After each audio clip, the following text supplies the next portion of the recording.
morning, cooking from the Princess Healthy Treats cookbook, and we're making mini muffins that come from Pocahontas, inspired from Meeko, you know, the little raccoon who's always stealing the food that he can get her hands on, which I can kind of relate to sometimes. Anyway, they're called Meeko Cranberry Mini Muffins, and there's no picture.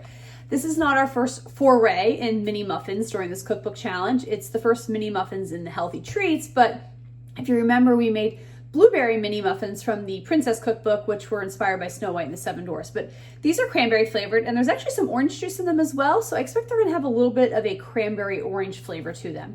As far as the healthy part goes, you're using whole wheat flour, and as far as the sugar, it tells you to use a sugar-free granular, but it also says regular sugar, just a little less. I've got some stevia here I think I'm gonna use, but I've got my regular sugar. I think I'm gonna watch how much I add to this because I know this can make things very sweet and I don't want these overly sweet. I really want that cranberry and orange flavor to shine through. All right, so first I have my mini muffin pan and I sprayed it with a non-stick spray. And I use a specific one for baking. So I know there's different sprays out there, but I like the baking one when I'm actually baking with these kind of pans. This is good for like cakes and muffins and things like that. As to a traditional like canola oil or spray, it really kind of lets them loose. I'm starting with my flour. I'm gonna add in my stevia and my regular sugar, and I'm just gonna add a little less than what it calls for. It calls for 2/3 of a cup. I think I'm gonna do a third.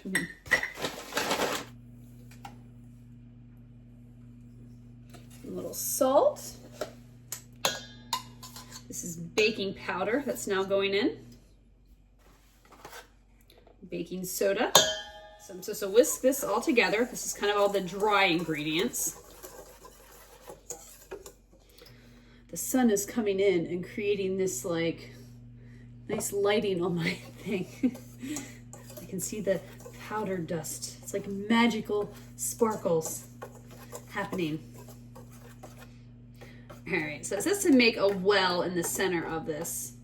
So kind of like a little hole. Like a little hole in the center. Next, I'm adding 2 eggs, and I'm gonna do them one at a time.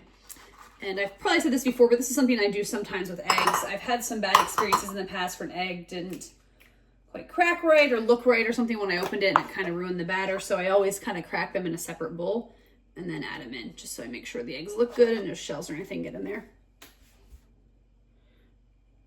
Right, so what I'm pouring here and getting ready to add is applesauce.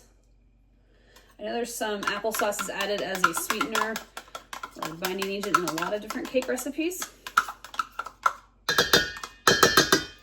And I actually used an unsweetened applesauce, by the way. There's no cinnamon or anything like that in there. Okay, so now this is where the orange juice comes in. Like I said, this is where I think that orange flavor is going to kind of come through a little bit, or at least I hope it does. I love a good orange cranberry flavor.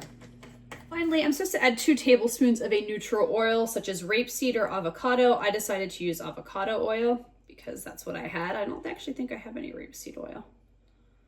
I might, I have to check. I have so many oils and things like that, but I use avocado more. All right, it says to whisk until combined and not to overmix. So let's get all this mixed together here. Okay, so finally I need to add the cranberries. Now it gives you 2 options. It says that you can use 2 cups of fresh cranberries that are chopped or 1 cup of dried. And I'm going with the dried just because I've got like, you can see here, for some reason I have bags and partial bags of dried cranberries around my house from other recipes that I've used them for. So I thought, you know what, I'm just gonna use up these dried. Or at least finish up 2 of these bags.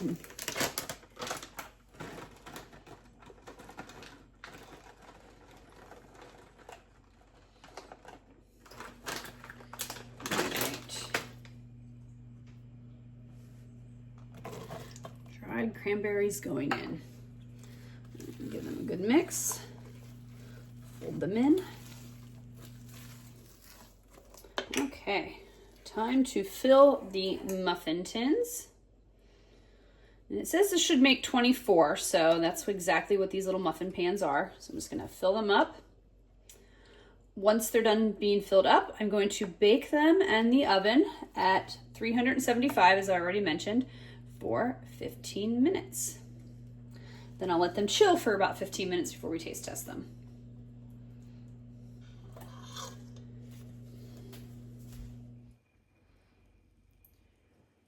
Here they are out of the oven. We'll give them their 15 minutes to cool on the rack. So my muffin is done. It's interesting, compared to the Miner's Mini Muffins I did, the blueberry ones and the Princess one, this had a lot more batter, so I filled the pan a little bit more full. So these are definitely a little bit bigger, and they have a little bit more of that traditional muffin top, whereas the other ones just kind of filled the pan perfectly, you know what I mean? They didn't go over top. All right, so let's try a bite. Yeah, not bad. Not sure about the wheat flour, but I get the orange, I get the cranberry. It's not overly sweet, which was what I was worried about. So yeah, it's not a bad, healthier muffin.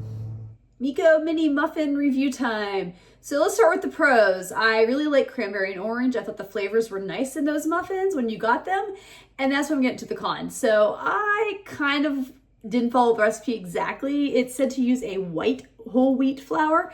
I used a regular whole wheat flour, and I think it made a difference because there was a very distinct flour taste in most of those muffins. It almost overpowered the cranberry and the orange. Like when you got the cranberry and the orange, you're like, oh, this is really nice. Then you get this flour flavor, and it's like, I wasn't a big fan. I mean, I gave them to my husband and some family because we were doing something that night with some family, and they were like, oh yeah, they're not bad, you know. I think maybe they're trying to spare my feelings a little bit, but I mean, they weren't great. That just, you know, that flour flavor just really overthrew them. And, you know, after a couple days, it got a little bit better, but still, yeah.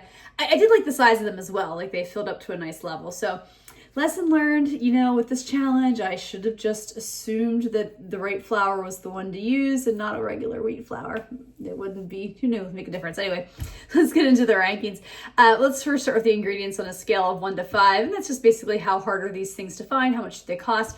I think this is a 1, maybe 1.5. Nothing's really super hard to find except for maybe white wheat flour. you know, whole wheat flour is probably a little bit easier than the white ones. I'm not sure, honestly.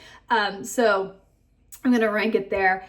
Difficulty on a scale of 1 to 5. This is a 1. I mean, as you saw, everything's pretty easy. You just mix it together in a bowl. You throw it in the oven, in the muffin pan. You let it bake. You know, less than 20 minutes later, you've got muffins. So they're really easy to put together.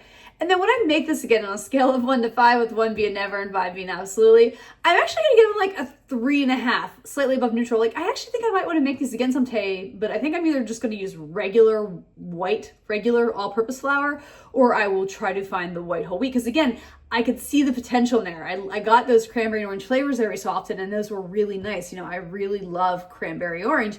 And I like mini muffins if I'm in a muffin mood as opposed to a regular muffin. You know, sometimes those regular muffins are just too much. So I like just having like just a couple little small ones that I can put together. So yeah, I'm thinking I might try these again sometime, but I think I'll make sure I use the right flour next time.